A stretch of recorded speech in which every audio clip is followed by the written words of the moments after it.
Hello, everyone, and welcome back to Out of Bounds. I know everyone's been waiting, John, for Out of Bounds to make its return. Our poor viewer mail P.O. box was stuffed. We couldn't even get into it. It was that bad. Like, the post office was just begging us to just take care of it. Do people go to the post office anymore? We do.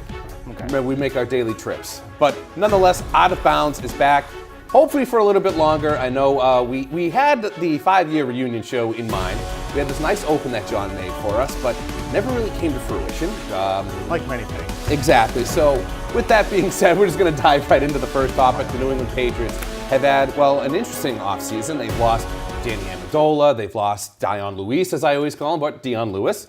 Or they've lost Nate Solder, and they've lost Malcolm Butler. So, John, what do you make of the losses so far for the Patriots in this offseason? Well, to me, it's not about what you lost, because I think deep down Patriots fans knew that Malcolm Butler wasn't coming back after the whole Super Bowl fiasco. A lot of people thought that Dion Lewis wasn't coming back because really had enough running backs that you could maybe squeak by. You had James White and, Brandon Bolden, you can maybe cheap through a contract. Rex Burkhead, who they just re-signed. Jeremy Hill now. Mm-hmm. To me, it's not about what you lost, it's about what you gained. So basically, you traded out Malcolm Butler for Jason McCourty. Now, looking at some of the stats over the past 3 years as far as Butler goes, this past season he had 2 interceptions, McCourty had 3 interceptions. Butler 4 interceptions in 2016, McCourty 2 in 2016. Now, Jason McCourty actually played with the Cleveland Browns last year, so you just traded away, or basically you just traded away the guy that won you Super Bowl 49 for a Cleveland Browns secondary player. Hey, you can't always, snuff on the Cleveland Browns, John. They're a good team, okay? They had a perfect season, just the wrong one. There you go. Now, here's the thing. Now, do you think that the Jason McCourty thing's going to help out the team, having the brothers there in the defensive backfield? Maybe.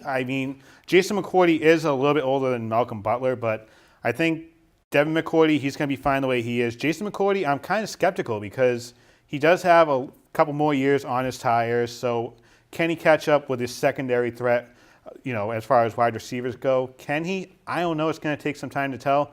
But I think as far as the offseason goes, I feel like the Patriots should focus more on the defensive side of the ball. They don't have Matt Patricia anymore. They have Brian Flores, so why not try and help him out? I feel like as far as the offense goes, Josh McDaniels is all set to go with Tom Brady as the quarterback. But defensively, that's where I want to see this team focused in the draft and in free agency. Yeah, I'm with you. I think they definitely need to focus on the defense, especially the secondary and the linebacking core. For the longest time, the Patriots had just a permanent nickel defense out there. They only had 2 linebackers, and now that Dante Hightower is going to come back, but you really don't know what he's going to be physically. So I think they need to start focusing on that linebacker position a little bit more. And also, they picked up Adrian Claiborne, who is going to be a pass rusher for them. And they have also picked up Cordarrelle Patterson, who you think is just a replacement for Matt Slater. But what do you think of those 2 guys coming in? Okay, so let's talk about Claiborne here, because his big game was against the Dallas Cowboys when their tackle was out. So he was facing a second-string tackle on the offensive side of the ball. He got 6 sacks. The rest of the season, he had 3 sacks. So that's very unimpressive. And as far as Cordarrelle Patterson goes, what's that do? Maybe it frees up, the slot where Danny Amendola would have been as far as a kick returner or Julian Edelman. So you have your kick returner. That's great. Cordarrelle Patterson isn't a wide receiver. A lot of people thought that he was going to be this great deep threat for the Minnesota Vikings. He was a kick returner. You can get kick returners for nothing on the street. You trade away a couple picks for Cordarrelle Patterson.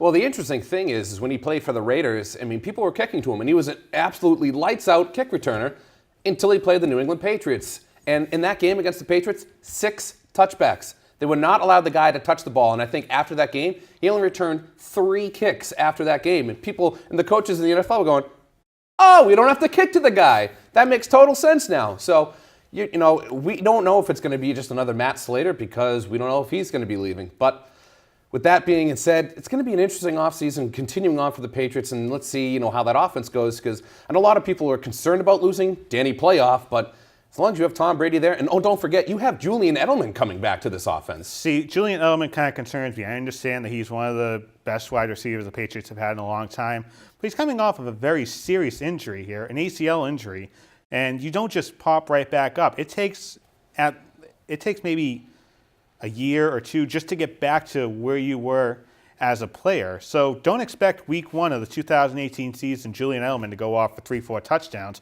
It's going to be a process getting him involved. So That's why I want to see the Patriots go out, get another wide receiver. It doesn't have to be a franchise-altering wide receiver, but somebody that can catch these 5, 10-yard passes, something to just kind of move the ball down the field. Maybe where Gronk would be, just try and freshen up this offense a little more. There's still a lot of work to do for the Patriots. So. Exactly, and we still don't know whether Gronk is going to be on the Patriots or in a WWE ring. WrestleMania is 3 weeks away. Exactly. Well, moving on, we're going to stay with the injury bug here, as the Boston Celtics have seemed to have struck the injury bug. I know, John, you're a green teamer. This really hurts you deep down. So the Celtics have kind of had the injury bug. They're trying to manage Kyrie Irving. They still don't know if Gordon Hayward's going to be coming back. And outside of that, they've kind of slipped a little bit. They were one of, the elite teams in the NBA, and they've kind of fallen off a little bit, blown some 20-point leads, lost to the Pelicans. So, John, is it time to start worrying about the Boston Celtics? Now, please forget the fact that you're a huge green teamer. Let's answer this honestly. I mean, my shirt's kind of bleeding green, too. Well, you know what? That happens. It happens. Why are we worried about the Boston Celtics right now? Because you blew a 20-point lead? 2. Get your facts right. Oh, sorry. They're not going to get the first place seed. Toronto's going to get that. Fine, whatever. They're not going to sink down to the third place seed. Indiana basically has that sewn up. Right now, the Celtics just have to get healthy. You don't have Gordon Hayward. More than likely, he probably won't come back for the rest of the season, even though I keep trying to say he'll be back for the playoffs. He did have a setback, and then Danny Ainge said, no, he didn't. All right.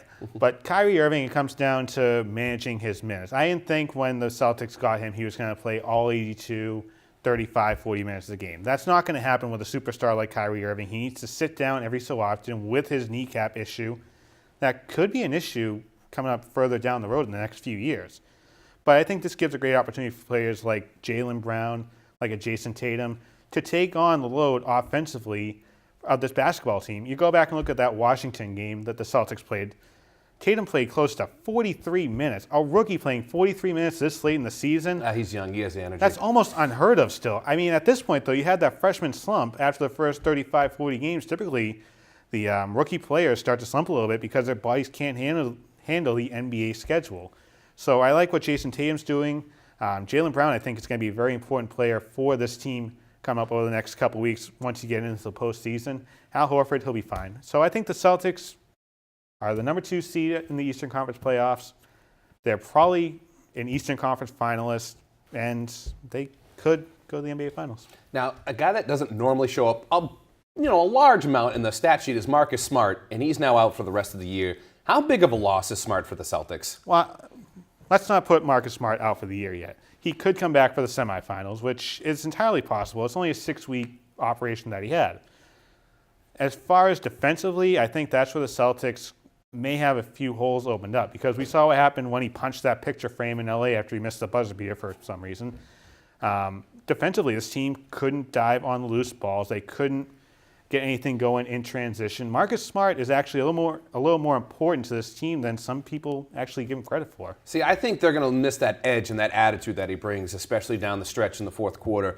We hear that no heart without Smart type of deal. So I think that might be where it's going to hurt the Celtics a little bit more. But going down the stretch, obviously, Kyrie Irving, they're going to monitor that knee, and they're going to make sure that he's, not overplayed. So what player needs to step up for the Celtics going down the stretch to lock up that 2 seed?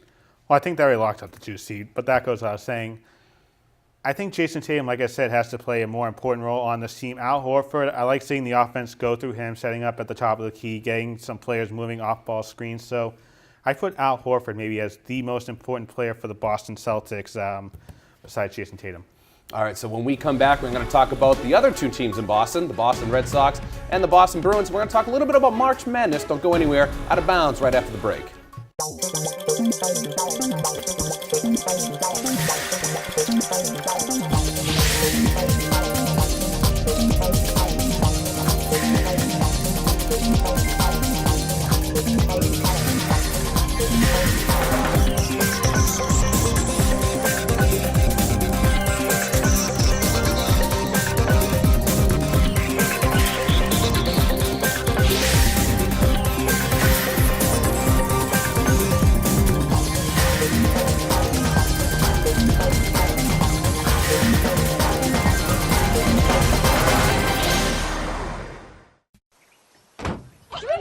They'll test you. Try to break your will. But however loud the loudness gets, however many cheese puffs may fly, you're the driver, the one in control. Stand firm. Just wait. And move only when you hear the click that says they're buckled in for the drive. Never give up till they buckle up.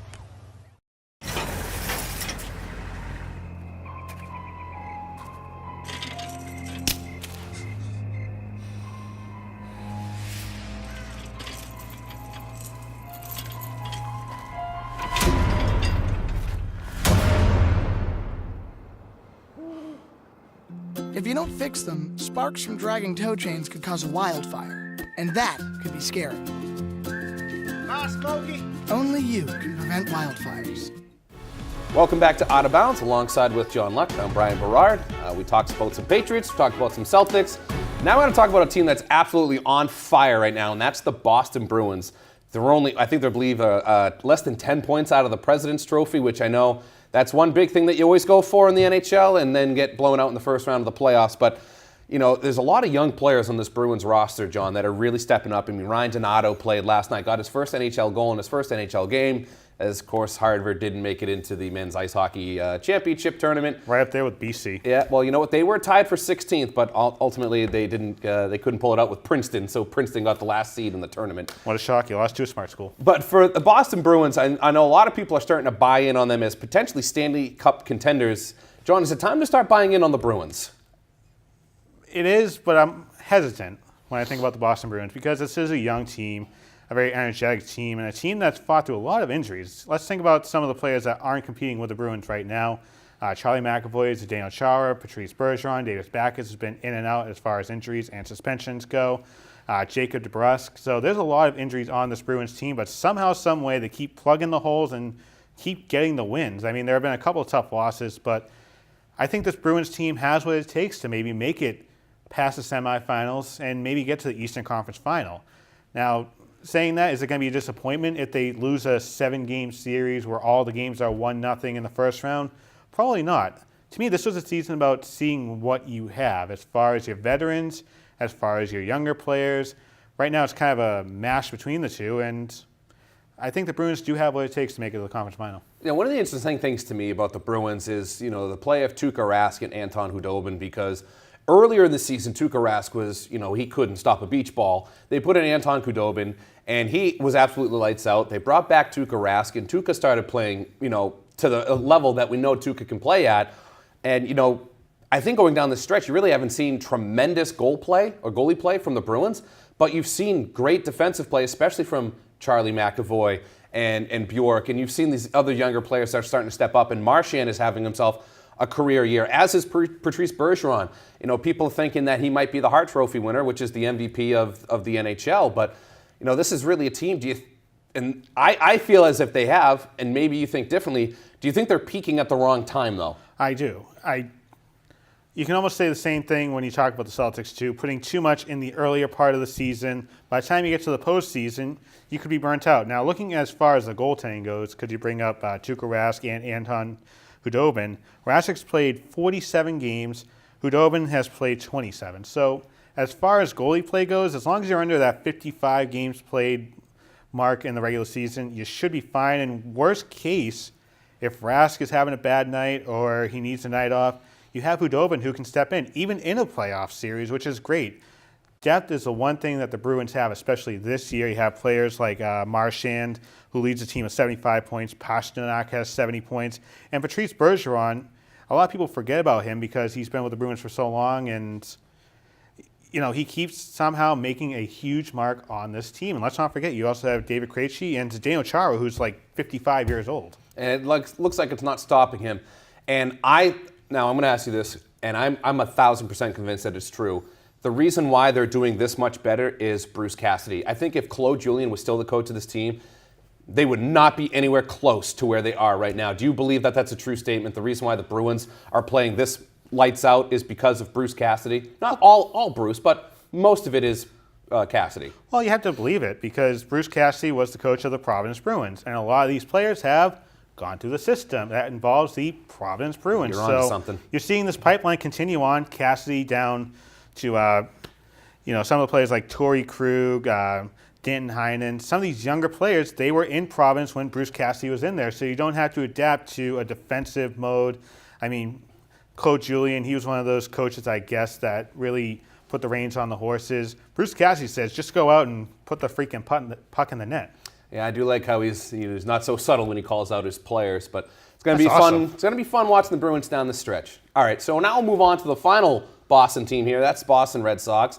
They're going to be sweep. Oh, yes, John is very excited. I know John can't wait to listen to Sweet Caroline in the 8th inning at Fenway Park. 162 nights of great sleep coming up here. Well, that's one way to look at it. So the Red Sox have a new manager in Alex Cora. They got their big free agent signing in J.D. Martinez. Is that enough? Is Alex Cora and J.D. Martinez enough to finally get the Red Sox out of the first round of the playoffs? Let me ask you this question. Oh, we have to sit back for this one. Oh, geez. The big acquisition for the Red Sox was Sam Adams. Okay, the second big acquisition. The second big acquisition was J.D. Martinez. Okay, now who did the Yankees pick up this year? Yeah. They did not pick up Sam Adams. No. They did pick up Giancarlo Stanton, though. Right. Think about the middle of that lineup right now. Judge and Stanton. I mean, that's at least 100 home runs right there. J.D. Martinez, you had to wait a few weeks just to even get the contract signed. You're depending on J.D. Martinez to try and revive this Red Sox team. I mean, you had the best pitching staff on paper last year. You won one playoff game. Whoop-de-doo. One at a time, John. One at a time. Okay, you won one playoff game, got your teeth kicked in by the Houston Astros, who, granted, were the World Series champions. But you look at a rotation headlined by Chris Sale, David Price, when he's not yelling at announcers, Rick Porcello, and Drew Pomeranz. You're telling me you can only muster one postseason win? Really? And how you answer that? By a guy that had a lucky year in Arizona where nobody really watches baseball. They have to make sure they're inside or else they'll bake outside when it's 150. All right, well, I get what you're saying there, but here's why I still think the Red Sox are the better team than the Yankees, okay? Aaron Judge was a phenomenal rookie season, right? No doubting that. Right. But when it came down towards the stretch at the end of the season, he was really awful. Like, it was either doubles or strikeouts or home runs. That's all he did. He was not a guy that, was going to hit to get on base and move people around. He really struggled down the stretch. And now you have Giancarlo Stanton. Yes, granted, he was the National League home run king, but he played in the NL East. The NL East, John.